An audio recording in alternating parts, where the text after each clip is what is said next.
welcome to Harlow on Healthcare.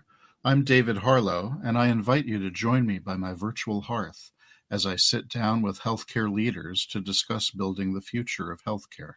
Today, my guest is Eugene Borukhovich. He is the Global Head of Digital Health Incubation and Innovation at Bayer. You can find him on Twitter at HealthEugene. Welcome, Eugene, and thanks for joining us. So it's always a pleasure to talk, David. Looking forward to the discussion. Great. So I have to ask you, Eugene, first question off the top is, what is digital health? What does digital health mean to you? Yep. So as you know, there's a lot of definitions out there. And I think the original definition, if I'm not mistaken, was by Paul Senior, which is intersection of digital and genomics.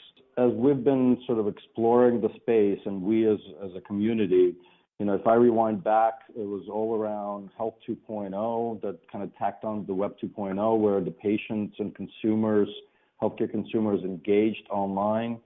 Health IT, I would really call it also a movement. The way I simply put it is that we as human beings or society realizing that technology can actually help improve our lives and hopefully elongate our lives with our loved ones. Now, let me dive a little bit one step deeper into my definition of digital health. Obviously, working for a life sciences company, the molecular structure and the biology and the way we're going to be as a society hacking our bodies from the inside is going to stay, it's going to continue.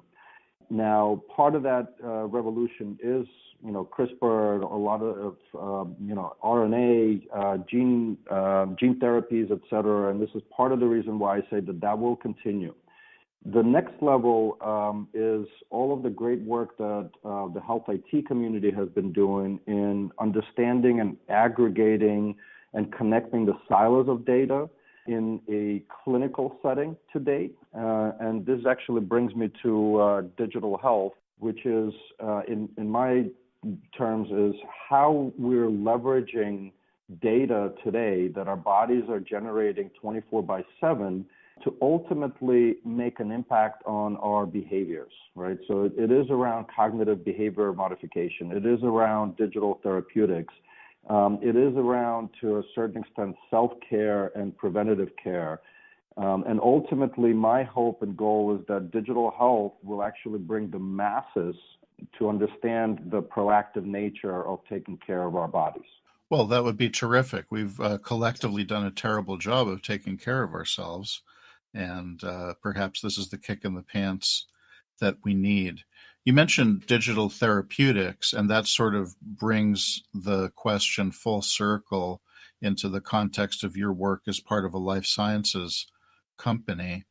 And I guess the question here is, how do you see a large and established company like Bayer being able to think and act in a more agile way in order to address the needs that we see in terms of digital therapeutics?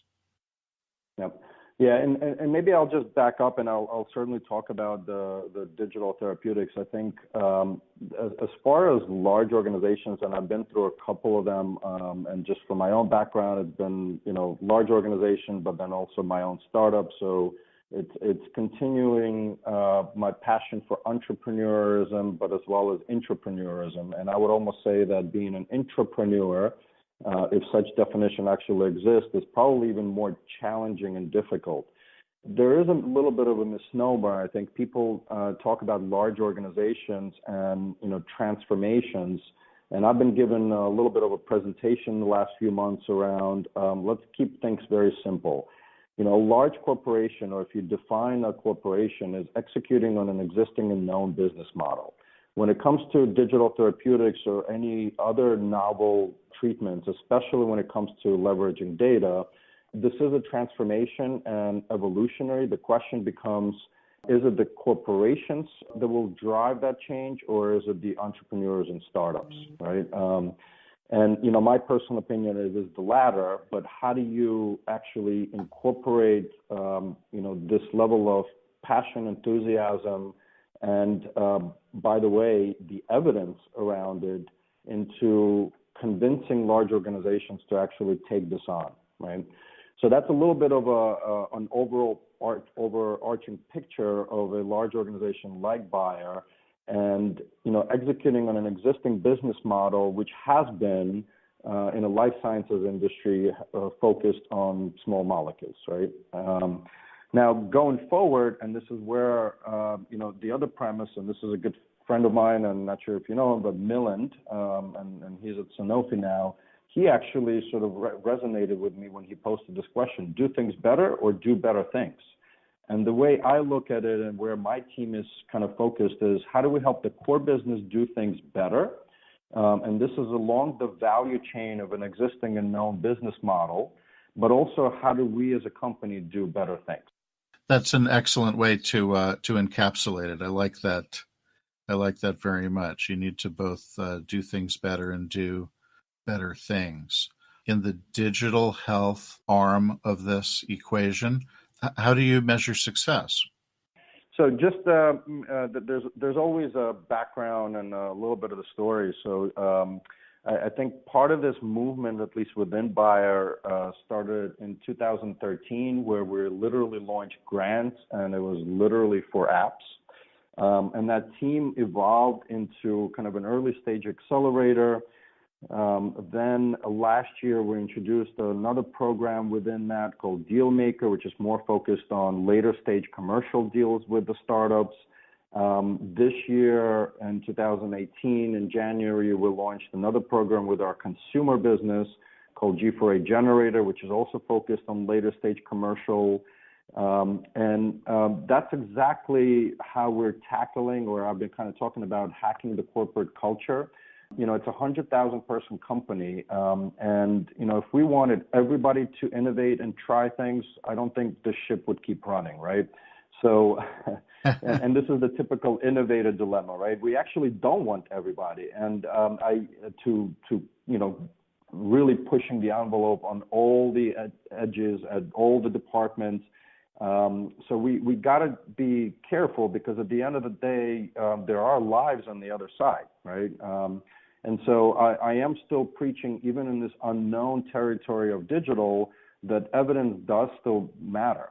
And, looping back into our G4A, so when I came on board, we had a number of teams, what I would call bottoms-up innovators. The grants for apps, and our G4A team was absolutely one of them that kicked this off 5 years ago.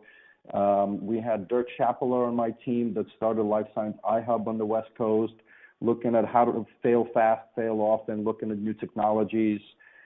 We had a digital health incubator that was spun up. To be fair, it wasn't really an incubator. These were top-down projects. So fast forward a bit, we as a team did a pivot, and we actually united under the G4A umbrella.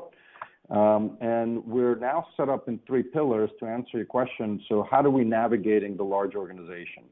And the 3 pillars are, one, are all of the startup programs that we're running, and I listed some of them, kind of the early stage accelerator, the Dealmaker program, the Generator program, and that team itself has been running almost as a startup, pivoting, changing to the needs of the community of the startups and entrepreneurs.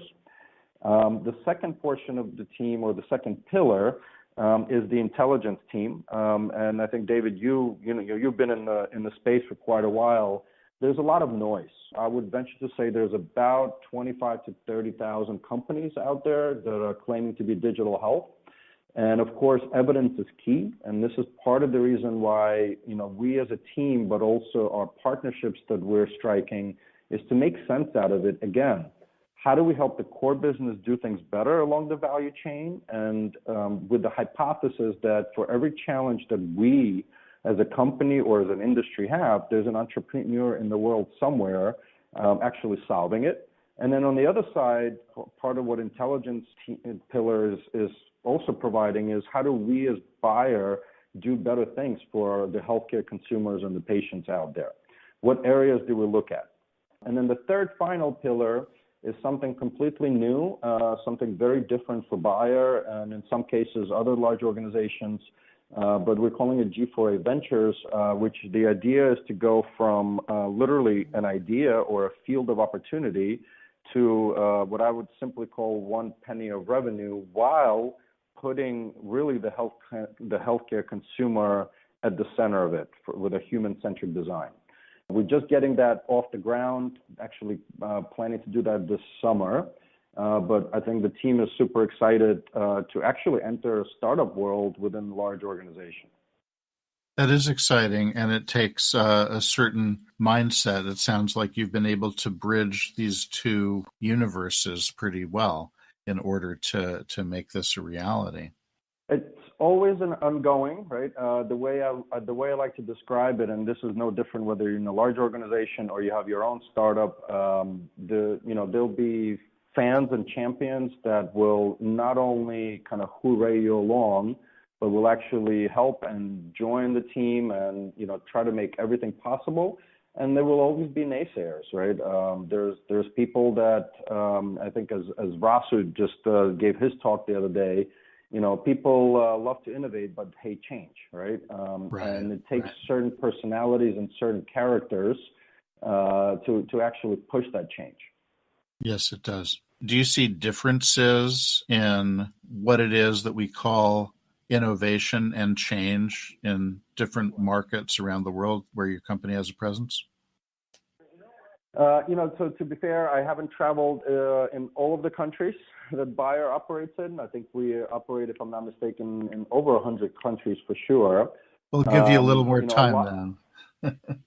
Yeah, I need a little bit more time, but certainly, we have. I've traveled obviously to U.S., which is still. I still kind of call it my home. At least that's where I grew up. I was just in Shanghai for 2 days. We had our graduating accelerator class there. Was in Tokyo for a couple of days. I think obviously every system is different, right? The financial flows are different. The consumer behavior to a certain extent is highly different as well. Now, having said all that, the principles of well care and preventative care and knowing what you need to do and looking at it from both, again, tying back in, kind of personal health and self-care, but also ability to participate in kind of digital therapeutics, the same would hold true for any human being, except that we need these personalized journeys for ourselves. I mean, the short answer to your question around absolutely there's differences in approaches, cultures, but at the same time, we're all human beings, right? Right. If you're just tuning in, this is Harlow on Healthcare, coming to you on Healthcare Now Radio. I'm David Harlow, and my guest today is Eugene Borukhovich. Eugene, we're talking about markets around the world and opportunities and differences. And as you note, ultimately, we're all human anywhere we are around the world. We're talking about digital health, and we've also been talking about digital therapeutics. I'll put you on the spot again and ask if you could define digital therapeutics. Yeah, and it's actually interesting. We've been communicating with, I'm not sure if you're familiar with Digital Therapeutics Alliance, and I would kind of maybe paraphrase how the Alliance defines it. And what excited me about the Alliance is actually a number of players in that space, like Akili, Volantis, and others, really wanted to foster this. Still, I would put it in quotes, movement. However, there are financial models behind this as well.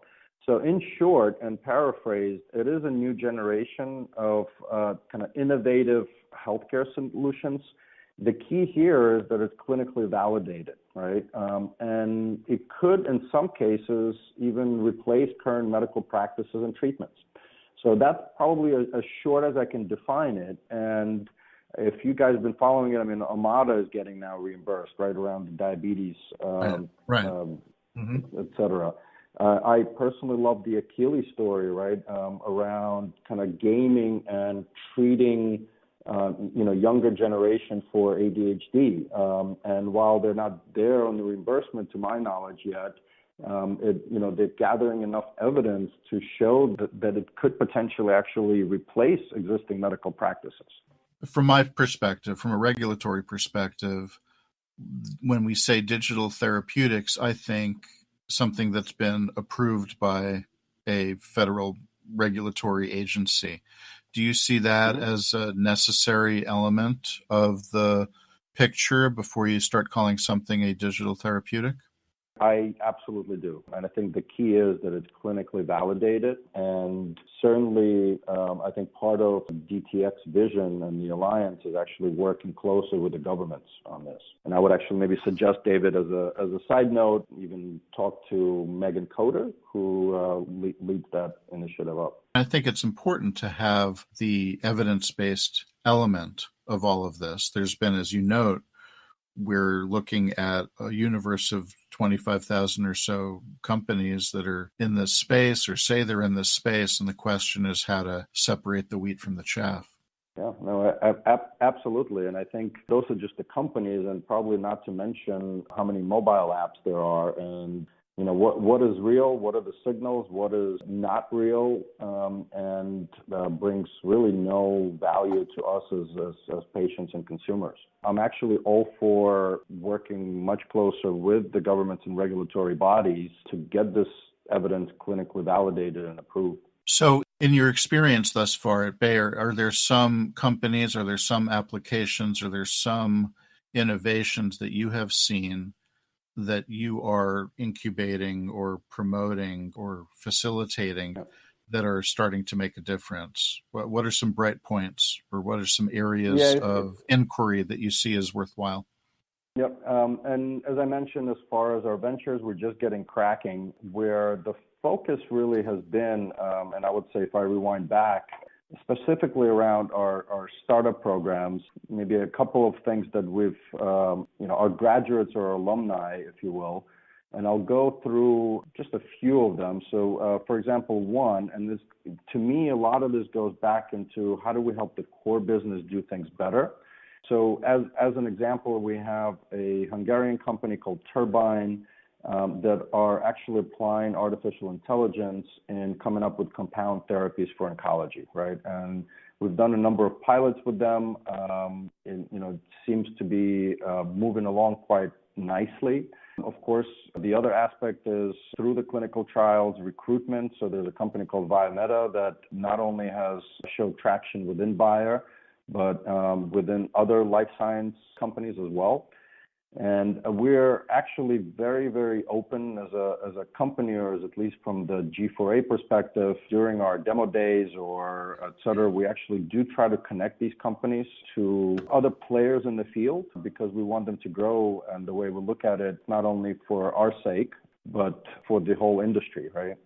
So those are kind of first examples. We also had just in the last batch, for example, of our startups, a company called Oratel Diagnostics, which is early detection via saliva test for endometriosis.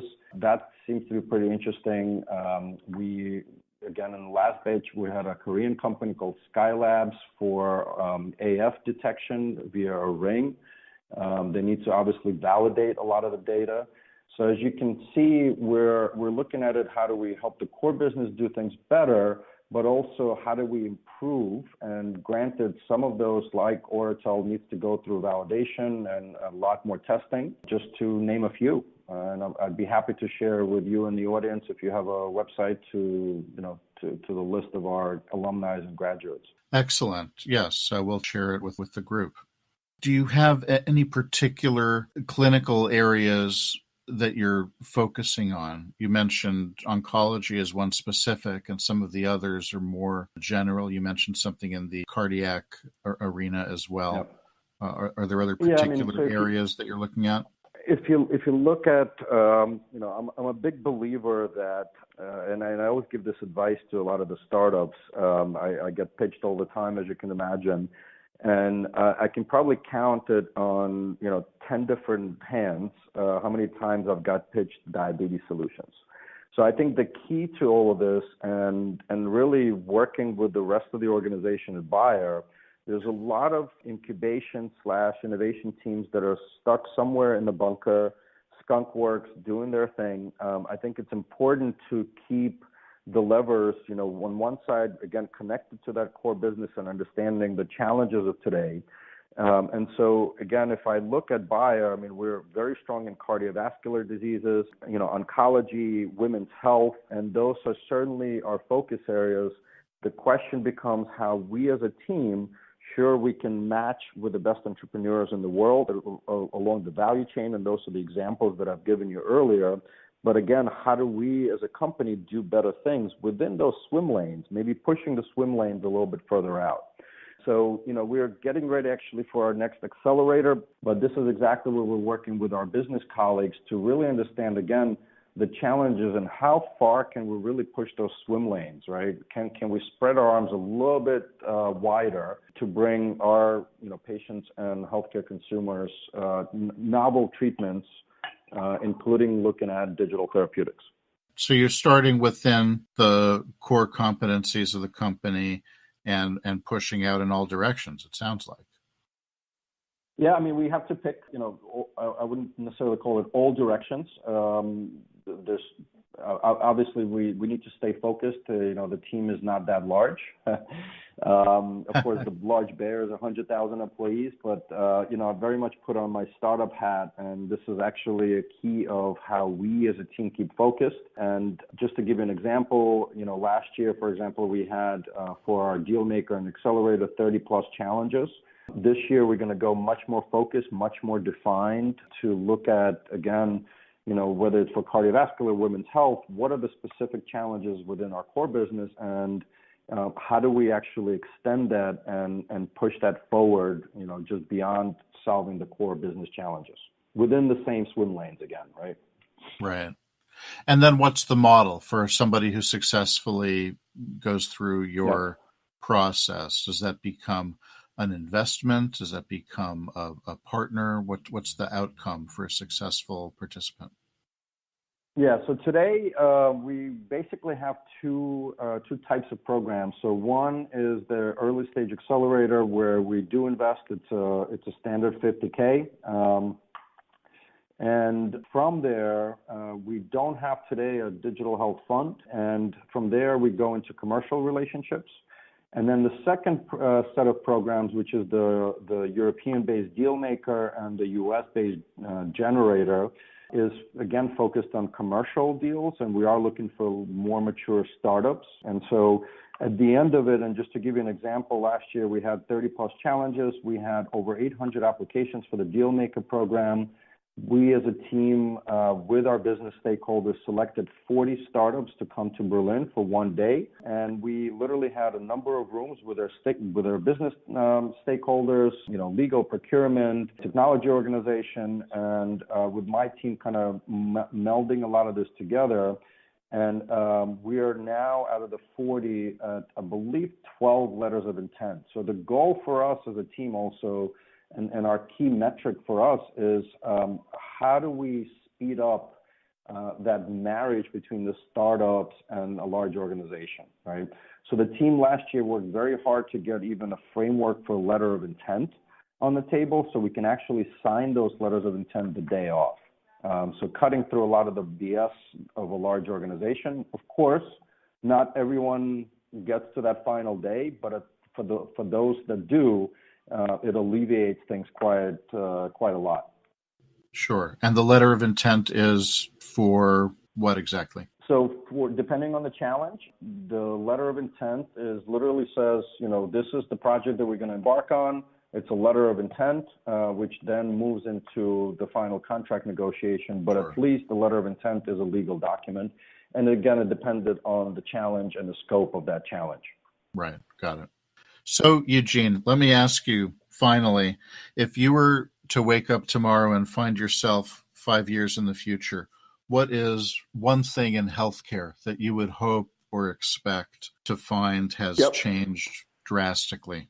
My hope, and honestly, I look at my girls who are 13 and 15, and while 5 years sounds like, oh, we're going to just blink our eyes and it'll be there, 5 years is a long time. If you rewind back 5 years ago in 2013, we're also advanced quite a bit as a society from a technological perspective.